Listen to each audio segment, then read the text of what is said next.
Greetings and welcome to the Unitarian Universalist Church of Pensacola. Our gathered congregation reflects an area along the Florida Panhandle and the Alabama Gulf Coast, and in today's world, from anywhere you choose to join us. I'm Reverend Alice Syltie, and it's my privilege and honor to serve this congregation as minister, a congregation whose mission is to celebrate diversity, strive for justice, and inspire love. If you'd like to learn more about us or our congregation or Unitarian Universalism, please feel free to reach out. I would love to talk with you. Our chalice lighting words come to us today from the late Reverend Charles Howe, Unitarian Universalist minister.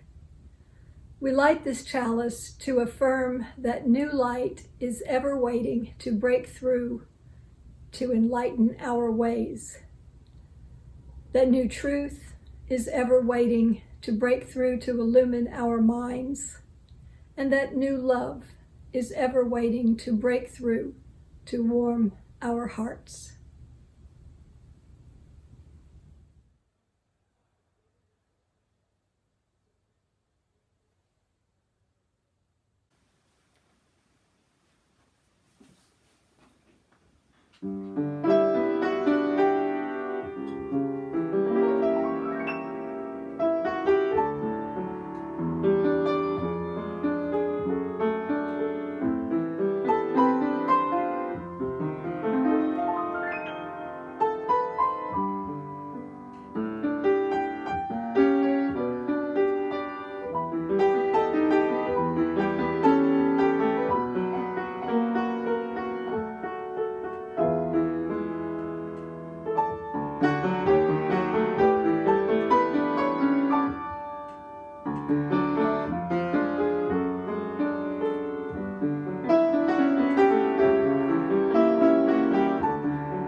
Our opening words come from the Reverend Ashley Horan. Another world is possible. We say it again and again, even when the proof lies somewhere beyond the horizon, beyond our reach, beyond our imagination. This is our faith. Another world is possible. There are many routes toward liberation, toward freedom, but the abundance of options does not absolve us of the responsibility of acting. Another world is possible. Please join me in the words to our church covenant. Love is the spirit of this church, and service its law. This is our covenant, to dwell together in peace, to seek the truth in love, and to help one another. The candles you see represent the joys and sorrows shared among the members of our congregation. There are many of you who are feeling relieved and possibly joyful for having been able to finally receive one of the vaccinations. Others are waiting. It's a moment of hope. We're also sharing a deep sorrow for what has been happening in our country this week. We focus our thoughts on those who are ill, and for all the joys and sorrows that are remaining in our hearts yet unspoken. One candle burns.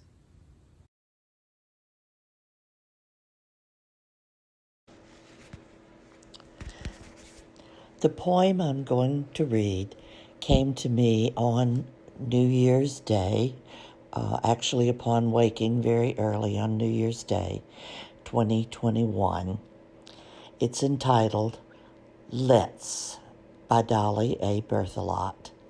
Let's hope for much better in this bright new year, a chance for more closeness with those we hold dear, to safely hug, kiss, and touch. Who knew we'd be forced to miss that so much? How about a chance to be tight in a crowd and not even complain that the music's too loud? To admire talent we've missed on big screen and stage, to jostle at parties and freely engage, to dine out in restaurants and chat head to head, without threat or worries, we'll thus become dead. May our lives soon be safer, more sane, more serene, helped by our gift, efficacious vaccine, to become less obsessed with COVID-19. May our country be kinder, with less violence and rage, and move forward together to turn this new page. There's so much to do, such pain to relieve, such good to achieve. But to make great things happen, we must first believe we're our brother's keeper, and our sisters too. What I'd want for myself, I'd encourage for you. Find health, security, happiness, at least a fighting chance for success. Let's not blindly watch each moment unfurl, but each do what we can to save this old world, and also do our homegrown best to improve the small spot where we feather our nest. As we finally leap into 21, let's also resolve to just have more fun. Happy New Year, everyone. Over the holidays, many of you had a guest at your table from the Unitarian Universalist Service Committee, a box on your table into which you put coins, remembering the unseen guest that we care for. It's time now for us to gather that money up, and it would be really nice if you would count the change that you've collected and write a check to the church.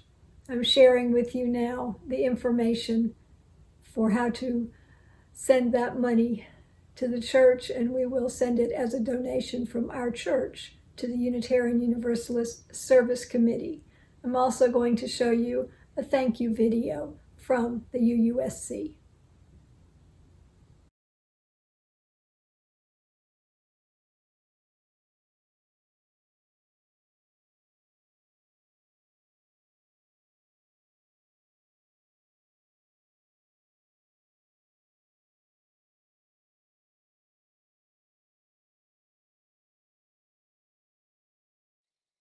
Hello, I'm Laura Randall from UUSC, and I'm here to say thank you so much for your participation in this year's Guest at Your Table program.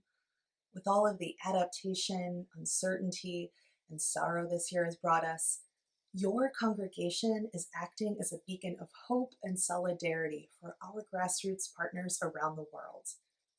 Guest at Your Table is a long-standing tradition in our congregations and provides a unique opportunity every year to get to know some of our partners on a deeper level. Learning someone's story can be a sacred act, and it is one that we celebrate through Guest at Your Table.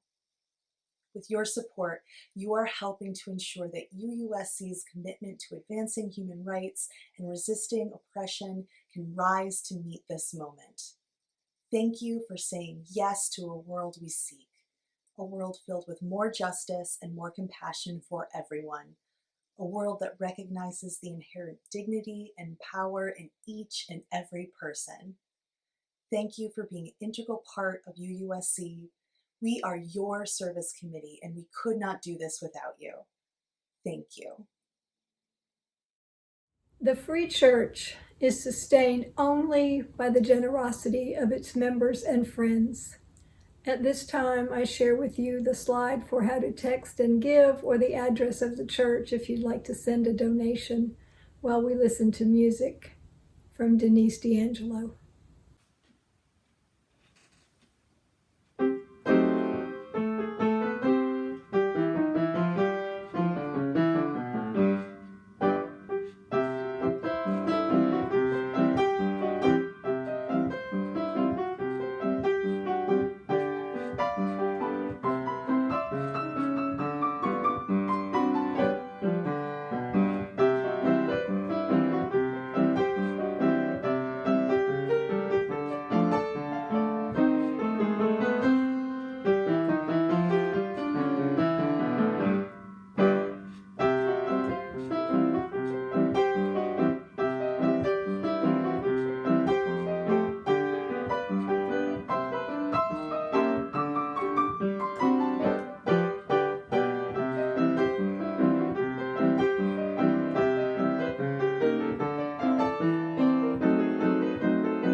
Throughout the Advent season, we shed light on the power of the season to stir in people the desire for goodwill, for hope, for joy, for peace and love.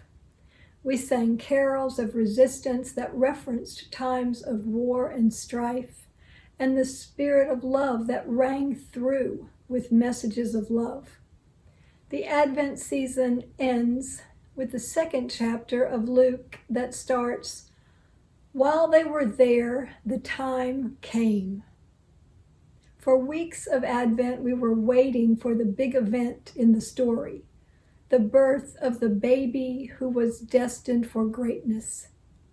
Now we move from the narrative of birthing to the question, what has been born in us through the season of nourishing dark?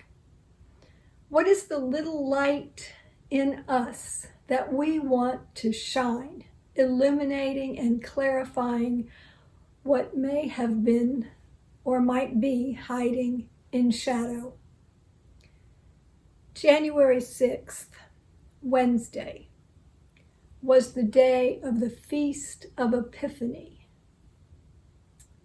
Epiphany. Now, I was surprised when I moved to Alabama and heard that some people thought it was bad luck to keep your Christmas tree up past the 1st of January.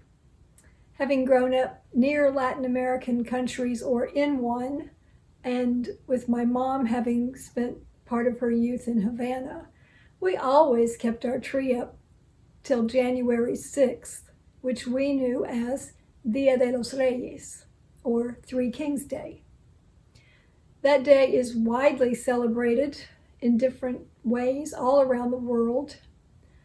According to many of the legends, this 12th day of Christmas, or Epiphany, is the day that the three kings or wise men finally arrived in Bethlehem with their gifts for the newborn babe.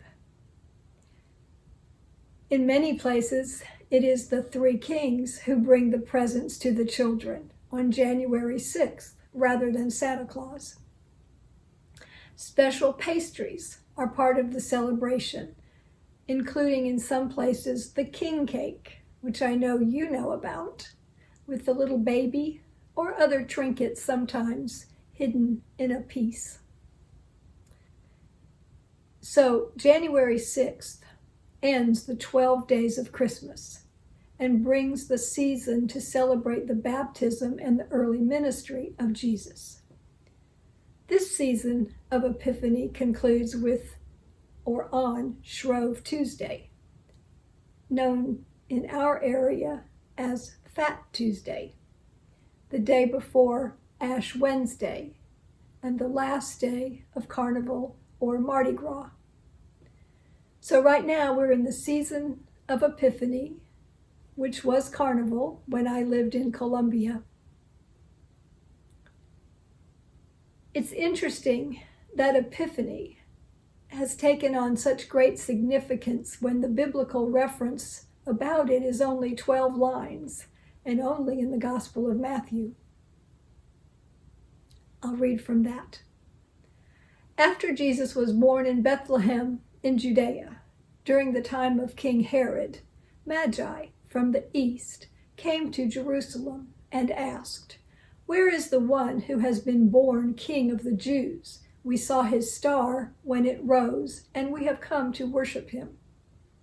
When King Herod heard this, he was disturbed, and all Jerusalem with him. When he had called together all the people's chief priests and teachers of the law, he asked them where the Messiah was to be born. "In Bethlehem in Judea," they replied, "for this is what the prophet has written. But you, Bethlehem, in the land of Judah, are by no means least among the rulers of Judah, for out of you will come a ruler who will shepherd my people Israel." Then Herod called the Magi secretly and found out from them the exact time the star had appeared. He sent them to Bethlehem and said, "Go and search carefully for the child. As soon as you find him, report to me, so that I too may go and worship him." After they had heard the king, they went on their way. And the star that they had seen when it rose went ahead of them until it stopped over the place where the child was. When they saw the star, they were overjoyed. On coming to the house, they saw the child with his mother Mary, and they bowed down and worshiped him. Then they opened their treasures and presented him with their gifts of gold, frankincense, and myrrh.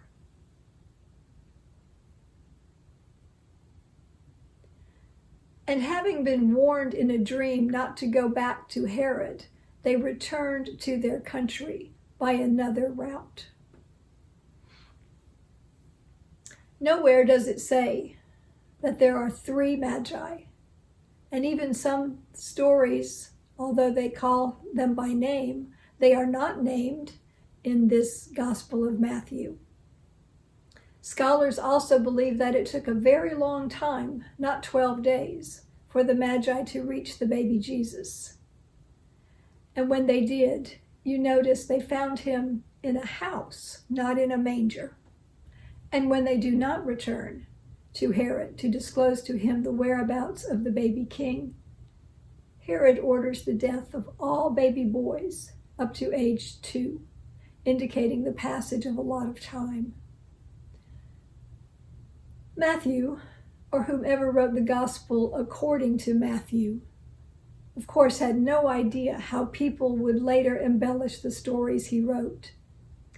We Unitarian Universalists can go straight for the metaphorical meaning that makes sense to us based on our own conscience and experience.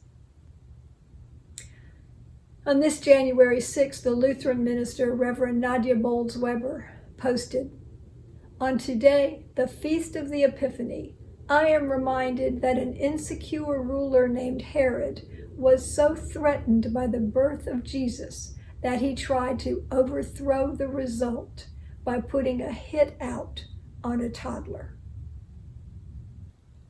The noun epiphany comes from a Greek word meaning reveal. The first use in English was of this religious meaning in the early 14th century. One definition of Epiphany, when capitalized, is a festival in commemoration of the coming of the Magi as the first manifestation of Christ to the Gentiles, or in the Eastern Church, in commemoration of the baptism of Christ. Other definitions: an intuitive grasp of reality through something such as an event, usually simple and striking. Another one that I'm choosing to think about today, a revealing scene or moment. My prayer, my hope, is that the scenes, the moment, etched into our minds from the events that took place at our nation's capital on this Epiphany, this January 6th, serve as an epiphany for all people across our nation. May it be the source of a light that shines through to reveal the misinformation and fear that leads to violence, to injustice, and discrepancies in how people are treated based on the color of their skin, where they are born, who they love, or any other visible or invisible differences that privilege one group over another, to the extent that people would allow another people to become vulnerable targets of exile and annihilation. When we claim the belief that revelation is not sealed, which is a major tenet of our non-creedal faith, we acknowledge that new insight is always available to us. New light is ever waiting to break through and enlighten our ways. New love is ever waiting to break through to warm our hearts. I shared these words from the Reverend Patrick O'Neill. Here's to epiphanies great and small wherever they occur. A blessing on all wise men and women, east and west. Here's to the stargazers and pilgrims everywhere who are still foolish enough and brave enough to follow their stars, who travel by night, who bestow their uncommon gifts on us all. Like Isaiah, who says, "For Zion's sake I won't stay silent, and for Jerusalem's sake I won't sit still," may we not stop our songs of resistance until justice shines out like a light for all. We resist, we refuse to let hatred in. We rise up, we won't back down. We're in this till the end. We resist, we refuse to let hatred in. We rise up, we won't back down. We're in this till the end. We resist, we refuse to let hatred in. We rise up, we won't back down. We're in this till the end. We resist, we refuse to let hatred in. We rise up, we won't back down. We're in this till the end.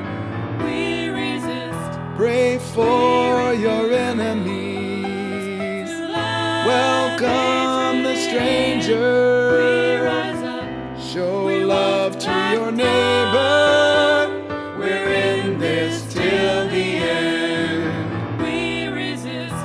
Pray for your enemies. Welcome the stranger. Show love to your neighbor. We're in this till the end. Pray for your enemies. Welcome the stranger. Show love to your neighbor. We're in this till the end. Pray for your enemies. Welcome the stranger. Show love to your neighbor. We're in this till the end. We're in this till the end. Life is a series of exclamations from "oh no" to "help" to "oh yeah." We can swing between disappointments, helplessness, and gratitude, sometimes on a daily basis. Maybe that has been how this week has been for you. There have been moments to celebrate, often lost to moments of despair. Written over a span of time from exile and isolation to the rebuilding of the community, the poetry of the Psalms accompanies many people through the roller coaster of these emotions. We do not live in a land ruled by kings, as the earliest hearers of the Psalms did. Nevertheless, the petitions of the psalmist for justice, deliverance, defense of the poor and oppressed, and peace for all people is an undergirding theme of our faith.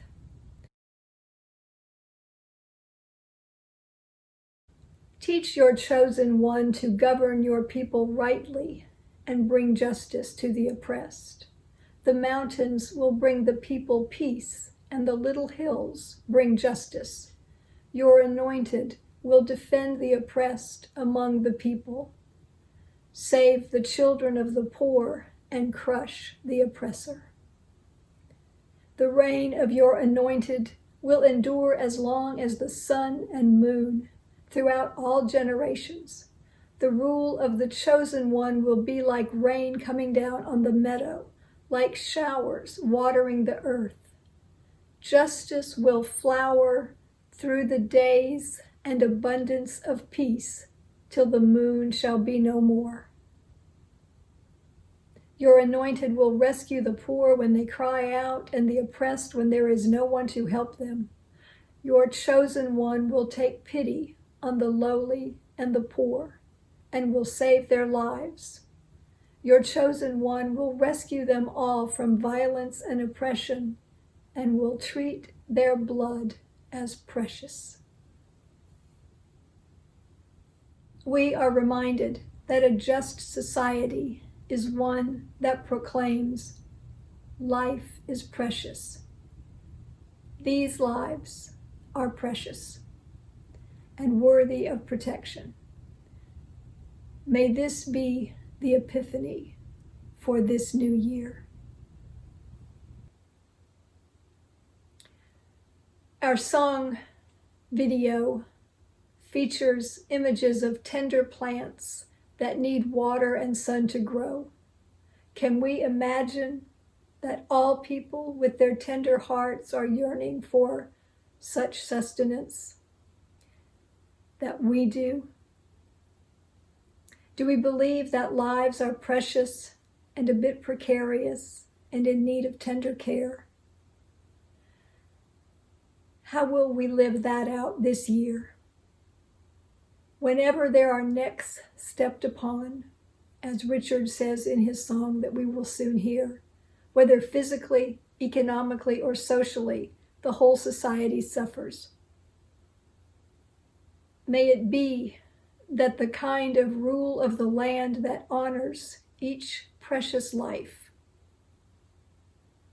becomes revealed. And may we know that we are loved and called to love in extraordinary ways.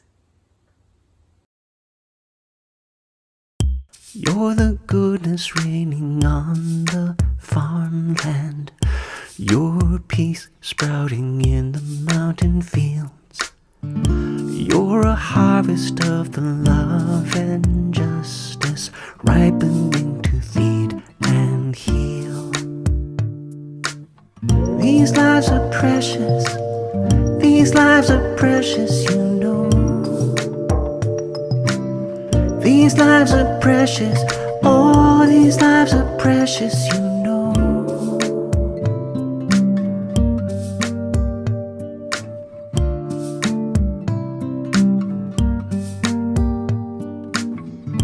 Help the one whose neck is being stepped on. Knock down the oppressor, it's your vow. Help the one who's helpless in the moment. Do the act of justice now. These lives are precious, these lives are precious, you know. These lives are precious, oh, these lives are precious, you know. These lives are precious, these lives are precious, you know. These lives are precious, oh, these lives are precious, you know. Of course you are. Push against the hatred they have taught us, away with the systematic fear. Help the one whose neck is being stepped on, shower rain upon the fields. These lives are precious, these lives are precious, you know. These lives are precious, oh, these lives are precious, you know. These lives are precious, these lives are precious, you know.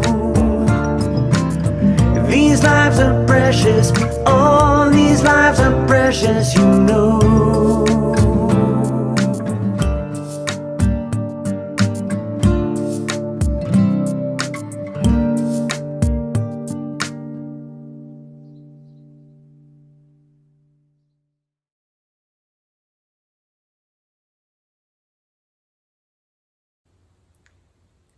Our closing words are from Howard Thurman. Now the work of Christmas begins. When the song of the angels is stilled, when the star in the sky is gone, when the kings and princes are home, when the shepherds are back with their flocks, the work of Christmas begins. To find the lost, to heal the broken, to feed the hungry, to release the prisoner, to rebuild the nations, to bring peace among the people, to make music in the heart. Go in peace, and may peace be with you. There is more love somewhere. There is more love somewhere. I'm gonna keep on till I find it. There is more love somewhere. There is more hope somewhere. There is more hope somewhere. I'm gonna keep on till I find it. There is more hope somewhere. There is more peace somewhere. There is more peace somewhere. I'm gonna keep